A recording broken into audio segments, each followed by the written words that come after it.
Bloomberg Audio Studios. Podcasts, radio, news. You're listening to Bloomberg Businessweek with Carol Massar and Tim Stenovec on Bloomberg Radio. Shares of the more than $39 billion cloud security and software company Zscaler are easily outperforming both the S&P 500 and NASDAQ 100 today. The stock is up nearly 40% year to date. And yet we did see shares under pressure today, dropping nearly 4% after Bernstein downgraded the software company to market perform from outperform on growth concerns. Bernstein, by the way, setting its price target on the stock to $264 a share. That's a 5% increase from the Friday close. I should point out that initially Bernstein, when the company reported earnings last week, they initially maintained their outperform rating. So there's been a lot of movement. Analysts in general, Tim, a flurry of them weighing in, some raising their price targets on the stock, others lowering them. And we should point out the stock did drop about 13% last week. That was on Wednesday following their earnings. Yeah, the forecast was annual revenue that was only slightly above estimates. For more on the company, we're joined by Chaudhry, founder, chairman, and CEO of Zscaler. He joins us from San Diego. San Jose, excuse me. Also with us is somebody who knows this company very well, Bloomberg Intelligence's global head of tech research, Mandeep Singh. He joins us here in the studio. Jay, I just want to start with you. The growth concerns, the disappointment over the annual revenue forecast that was only slightly above estimates. Is growth slowing? Not at all. We had an outstanding quarter. Our ARR growth, 26%, revenue growth, 26%, free cash flow margin, 52%, operating margin, 22%. We beat all the metrics that Wall Street was looking for. In fact, if you take our free cash flow margin and add it to our revenue growth, that's 78%. That beats the rule of 40 that many investors look for very, very well. And this is at scale of $3 billion or higher.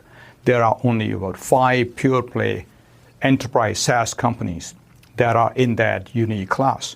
So we've done extremely well. We are very proud of what we delivered, and we passed a meaningful beat we did and raised our annual target. So I think we're very pleased with it. I think investors get it wrong from time to time. This is one of those times. That's what I was going to ask. What you think investors just got it wrong? Because 13% is a pretty big hit. So you think, that's not like them wavering at all. They really wanted more from you guys. The expectations were certainly high.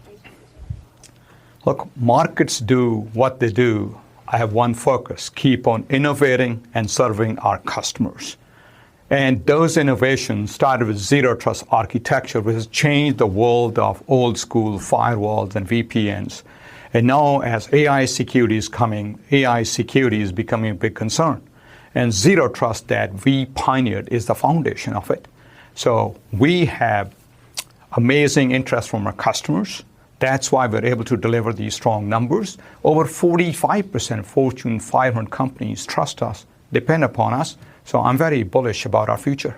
So Jay, talking about AI security, you have a business model that's reliant on companies hiring more people, and you have a seat-based model. How does that change with AI security? Because AI, what we are seeing out there is more consumption-based. So how does that impact you and your business?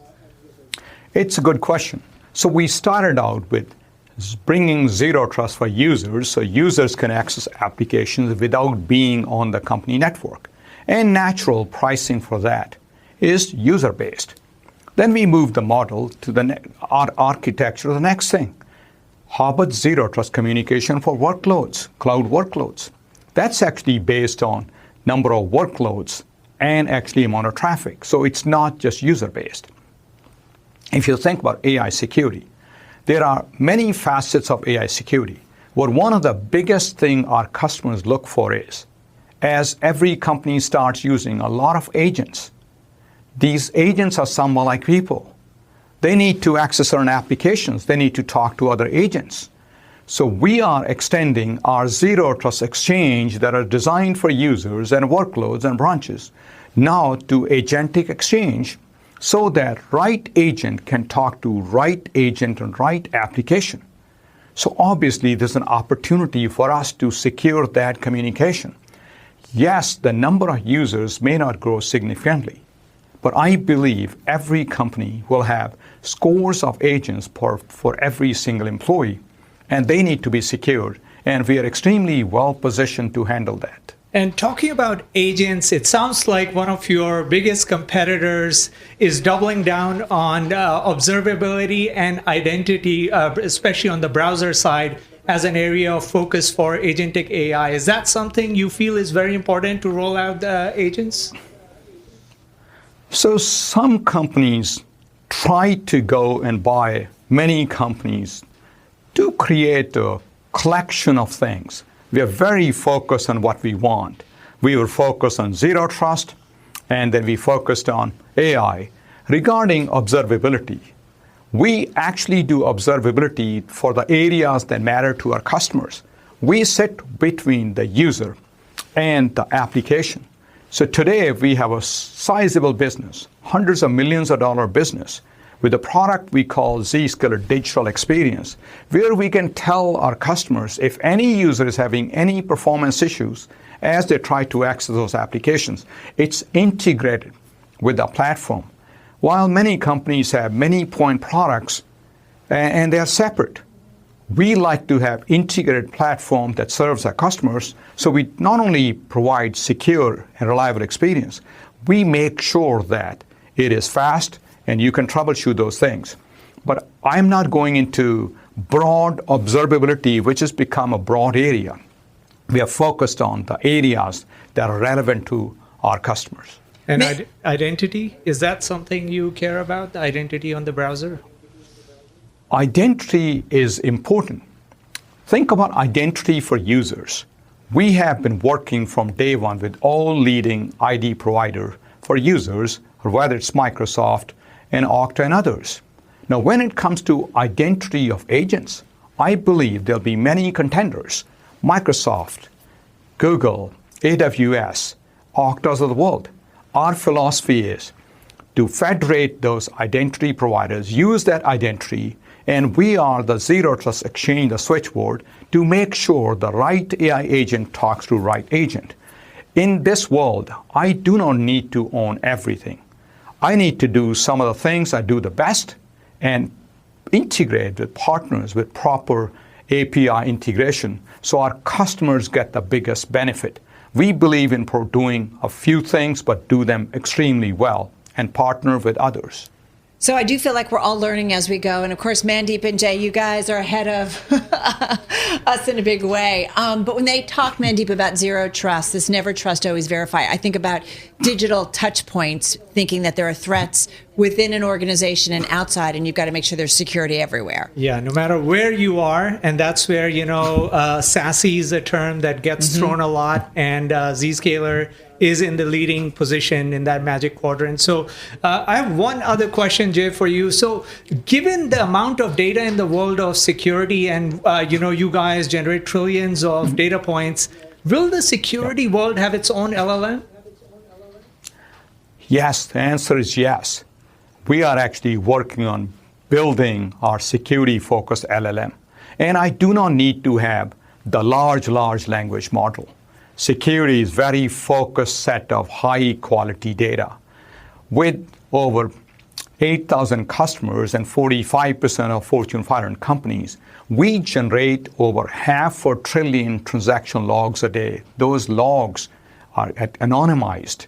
But they can give us an idea of where the threats are coming from. We can find a needle in a haystack and help all of our customers. So AI is only as good as the data that powers it. And we have the best data. And we believe we can help identify some of these threats in almost near real time and provide a closed loop system so that the threats can't really exploit our customers and provide them benefit at a much faster ways. That's why we are focused on AI-powered security operations. And our acquisition of Red Canary is part of that strategy because they built some very, very good agentic AI technology that we're integrating with our platform. The use of AI to make the system more robust certainly makes sense, but I got to tell you, Mandeep and I are actually moderating some panels next week at a Bloomberg Live event that's focused on cybersecurity. And in the prep that we're doing for that, what I keep hearing from these chief security officers, from these chief information security officers, is the concern about how AI has made the attackers just more robust and the attacks more robust. Can you point to specific instances where hackers have actually used AI to enhance their attacks, and did it work? Yes, there are many, many examples. Let me give you a few simple ones. Every attack starts by finding your attack surface, where you are. And public IP address is the starting point. Every firewall, every VPN, every application portal is an attack surface. In the past, a hacker may have taken weeks to identify it. Now you can go to ChatGPT and say, tell me all the firewalls and VPNs that have vulnerabilities, and give it to me in a nice tabular format.